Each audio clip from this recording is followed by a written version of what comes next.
Good day to you all. Today we are going to be in the book of Genesis. Going to be looking at something that happened in the life of Abraham and Lot and something that applies to us so that we can take a look at scripture and see. My goal for today is just for you to see things in scripture differently, in that not that we're trying to twist scripture or anything. We're taking scripture and seeing more than just the story there. We're seeing how it applies to us. So we're going to be in Genesis 13, talking, as I said, about Abraham and Lot. Lot, as you know or may not know, Abraham's nephew, Abraham's brother Haran. Haran is also later a city, probably named after Abraham's brother, up north of Syria, north and east of Syria a bit. It's where, when Isaac comes time for him to get married, Abraham is very sure, because they're living in Canaan. He says, no way, my son's not going to marry these Canaanite idolatrous women here. He needs to marry somebody from our people, somebody that understands about God, somebody that has some background. And so he sends a servant off to this town called Haran, which is weeks away from where they live at that point. They're living a shepherding life, which means you're here today. Tomorrow you move with the sheep, because you're moving with the sheep as they eat. They eat things up. You don't want them to eat and eat until they pull everything up, because now you're going to come back there and there's not going to be any food. So you let them eat for a while and you move them along and you check the water sources, all that sort of thing. But just to kind of give you a little background on Abraham, Lot. So Lot, Haran's son. Remember too that Abraham and Haran's dad, Lot's grandfather, Terah, they came from Ur of the Chaldees, which is down by Kuwait. You got Iraq, which was old Babylon. That's Iraq. Right above Iraq is Iran. That's the Persian Empire. But Iran, Iraq, Kuwait, somewhere right around in Kuwait there, that's where, near Kuwait, that's where Ur is, or was. And then they traveled north, way up north of the Dead Sea, way up north, further north than the Sea of Galilee. And then Abraham comes down into Canaan, the promised land. But enough of that. That's where Abraham is at here in Genesis 13. He's in Canaan. Him and Lot, they had been in Egypt. Now they're coming back up into Canaan. That's chapter 13, just to kind of give you a flavor for this. And as they went up through the Negev, the desert that's in between Egypt and Canaan, they come up into the pasture lands and all that. They start feeding. Lot has his group of people. Abraham has his, because it's kind of part of that culture that you travel as a family, but you've got your own distinct people and animals. That way, as someone grows, especially the men, as the men grow, they learn how to do this. They learn how to take care of this. Obviously, Abraham's not going to live on this earth forever. He knows that. Just part of the culture. You're teaching that younger. And so Abraham has his group. Lot has his group, but they travel together. So the land was no longer large enough, this is verse 6 of chapter 13, to support the two of them living together as a household. They each had so many possessions that they just couldn't stay any longer. Arguments erupted between Abraham and Lot's livestock herders as they tried to graze their flocks side by side, because they've always done this. It isn't that, oh, we're just now all of a sudden. No, they've always done this. But as we're reading here, they've multiplied and been blessed, and so it's just It isn't a bad thing. It just is the thing that when you've got animals and they have young, sometimes they have a lot of young, which means your flocks increase, which means your shepherding, your pasturing areas need to increase. It's just a fact. Because more animals need more food, need more water, need more space. And you want to, and Abraham's got his, Lot's got his, so you're trying to keep things separate. It's not that, hey, I'm thinking this guy's going to steal from me. It's just, like I said, it's part of the teaching process. And so there's nothing nefarious with that happening. During this time, the Canaanites and the Perizzites were living in the land too, so you've got all that going on. They're trying to keep their animals separate from the other people that live there. Verse 8, Abram says to Lot, let's not fight. I don't want there to be any animosity between you and me, between our herders. After all, we're family. A vast land is out there and available to you. It's time for us to go our separate ways. You choose your land. If you choose east, I'll go west. If you choose west, I'll go east. It's your call.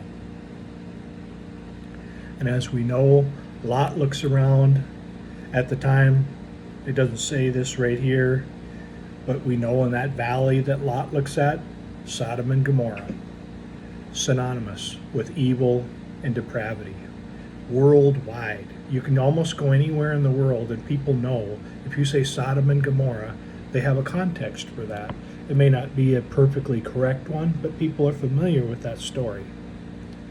And so this is what I want us to concentrate on, that at times we need to make decisions. Okay, we're going to keep the peace. That's a decision that Abram made. Peace needs to be kept. That's an intentional decision Abraham makes. There's times in our life where, because human beings come together, that we may have conflict or may foresee conflicts. Here, there was already some arguing with the hired people that were out there with the animals. There was already some of that happening. So whether it's a foreseeable thing or it's already happening, the mandate in Scripture that we read in Paul's epistles, as far as it depends on you, be at peace with all men. So Scripture is clear about having peace. Here in the Old Testament, that Hebrew word would be shalom. That has a whole varied meaning. There's a good YouTube video on shalom, really fleshes that out, but that's a whole nother thing. I could put a link down below. If anybody wants that link, just put a comment down below. Hey, I'd like that link, and I'll give you that link. I'll make sure I put it down there for you. But coming back to the study here, we see this, that our mandate is peace. That conflict happens. It isn't, it's always constant, but we know it happens. And so our mandate is to figure out how to have peace. And Abraham says, let's just figure this out. He's saying, you choose east, I'll choose west, you choose, that sort of thing. He's saying, let's figure this out together. What we see here too is Lot looks down at the grassy plains in the Jordan Valley.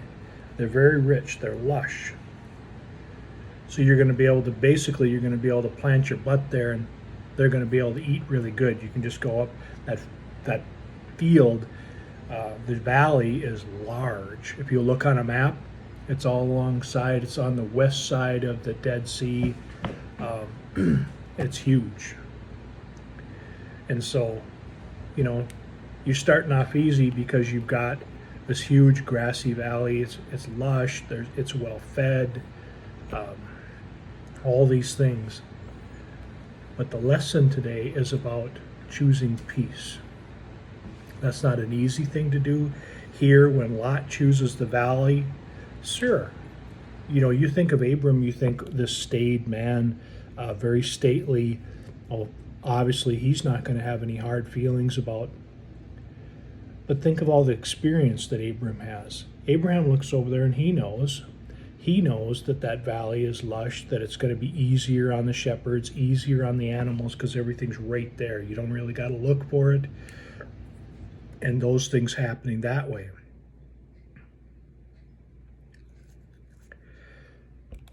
And that is the mandate for us, that when we come to times where we foresee trouble, when a trouble is happening, it is incumbent upon us, because it is the example of Scripture, that when we foresee it, when it's happening, we come together and we figure things out. Yes, we know in Lot's instance, he ends up in Sodom and Gomorrah, terrible. All the terrible things that happen. We're not concentrating on that. That's an entirely different lesson. We're focusing right in here on we have to figure things out. And to do that, we can't just sit back and unilaterally say, okay, I'm going to make this decision for this guy. I'm going to make a decision for this guy. That's the way it is. Or I don't like the way this guy looks, or he didn't talk to me enough, or he was too quiet. He didn't give me what I wanted. I don't like that. Well, how do you know? Well, I talked to him once and that was it. This is an ongoing thing with Abram and Lot. They were talking about this. They've been talking about this whole thing, about how much land it takes for these animals for weeks, very strategically on Abram's part. We need to have that same foresight with people around us when we're having trouble, not to try once and go, that's it. Not to try twice and say, that's it. Cutting this off, they're bad, I'm good. Because what Scripture says is that our heart is continually wicked. That's the clear record of Scripture. And for us, because we know, and because if you watched any of these studies at all, you probably come across me quoting John 13:34 and 35, Jesus giving this new command that you love one another, because it's by this very love that the world, not just this Joe the neighbor, Bob the grocery store guy down, the world will know that you're my followers.